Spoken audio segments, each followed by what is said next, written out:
Ada yang bertanya kemarin itu, dari mana sih halal bihalal itu muncul? Halal bihalal itu adalah tradisi keislaman yang muncul di Indonesia.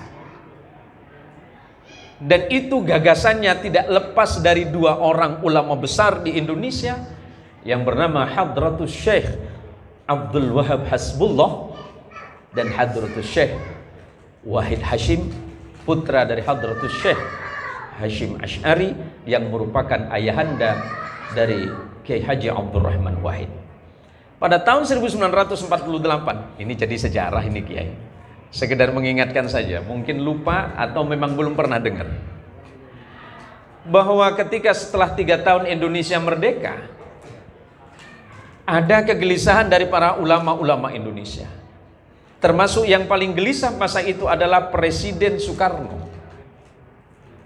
Karena setelah Indonesia baru merdeka 3 tahun, banyak sekali kehendak-kehendak para pemimpin-pemimpin bangsa yang tidak sama. Ada yang menginginkan negara khilafah, ada yang menginginkan negara federasi, ada yang menginginkan negara republik. Sampai kemudian di antara pemimpin-pemimpin bangsa ini saling tidak teguran.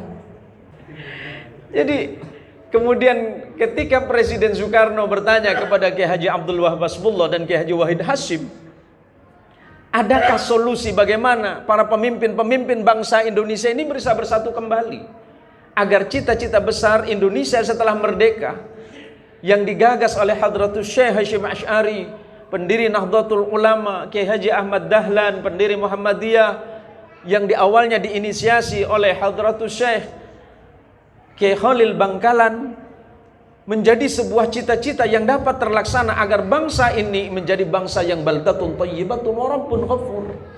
Agar di antara kita tidak ribut lagi.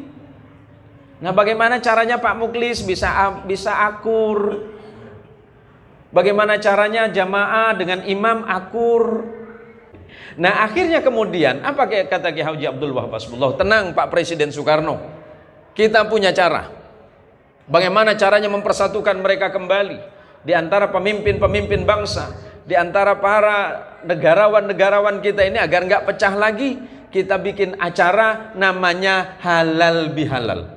Loh, kok bisa? Ini kan nggak ada di tradisi Islam kita. Oh, gampang itu. Karena begini pengambilannya. Kalau bermusuhan itu kan haram.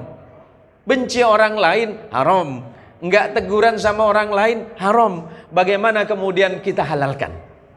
Caranya adalah saling memaafkan, undang mereka semuanya ke istana, kemudian adakan acara silaturahim yang dibungkus dengan kalimat halal bihalal. Itu terjadi pada tahun 1948 setelah 3 tahun Indonesia itu merdeka. Artinya apa? Ketika ada orang mengatakan bahwa NU selalu hadir di setiap saat, bukan itu saja, NU selalu hadir pada saat dan waktu yang paling tepat.